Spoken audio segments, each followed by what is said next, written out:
విజయనగరం ఉగ్ర కుట్ర కేసులో నిందితులను ఎన్ఐఏ కౌంటర్ ఇంటెలిజెన్స్ పోలీసులు మూడో రోజు విచారిస్తున్నారు. పోలీస్ ట్రైనింగ్ కాలేజీలో ఈ ఇద్దరిని లోతుగా ప్రశ్నిస్తున్నారు.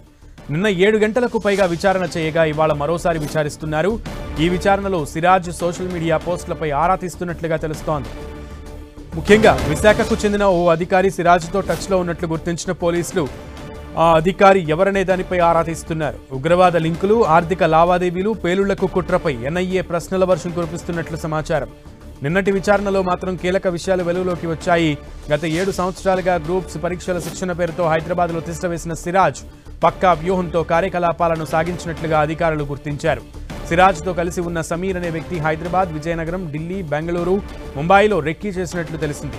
గత సంవత్సరం నవంబర్ 22న ముంబై అంధేరిలో జరిగినటువంటి ఓ మత కార్యక్రమానికి సిరాజ్, సమీర్ హాజరైనట్లు విచారణలో వెల్లడైంది.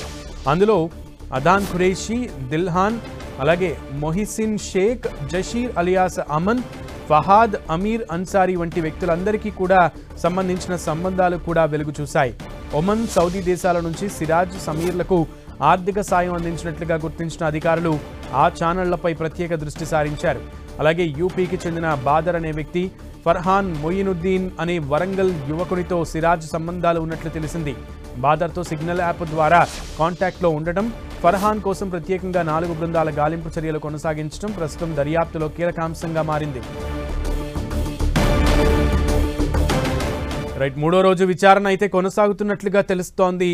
సిరాజ్, సమీర్ ఇద్దరిని కూడా ఎన్ఐఏ అలాగే ఇంటెలిజెన్స్ రెండు కూడా విచారణ చేస్తున్నాయి. పూర్తి సమాచారం మా ప్రతినిధి బాలుని అడిగి తెలుసుకుందాం. బాలు, విచారణలో కొత్త విషయాలు, కొత్త కోణాలు వెలుగు చూస్తున్నాయి.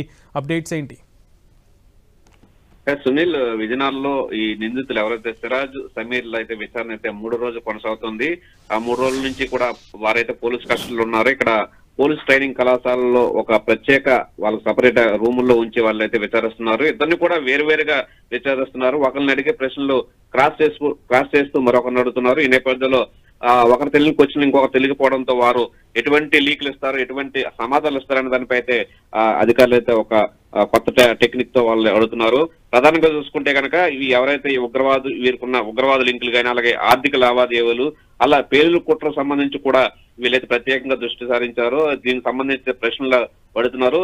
అలాగే వీరితో ఉన్న సోషల్ మీడియాలో కానీ, అలాగే వీరి దగ్గర ఉన్న స్వాధీనం చేసుకున్న మొబైల్లో కానీ ఉన్న డేటా ప్రకారం వీళ్ళైతే క్వశ్చన్లు అడుగుతున్నారు. ఇప్పటికే దీనికి సంబంధించి ఎఫ్ఐఆర్ లో పలు అంశాలు అయితే పేర్కొన్నారు. ఆ అంశాల పట్ల అయితే ఒక్కొక్కటి కూడా ప్రతి ప్రశ్న కూడా ఆరా తీస్తున్నారు. ఈ నేపథ్యంలో వారైతే కొంత సమాచారం తెలిసినట్టుగా చెప్తున్నారు, మరి కొంత అయితే తమకు తెలియదు అని అయితే ముందుకేస్తున్న పరిస్థితి ఉంది. ఈ నేపథ్యంలో రకరకాలుగా వారిని క్వశ్చన్ల ద్వారా వారిని సమాధానాలు రాబట్టే ప్రయత్నం చేస్తున్నారు.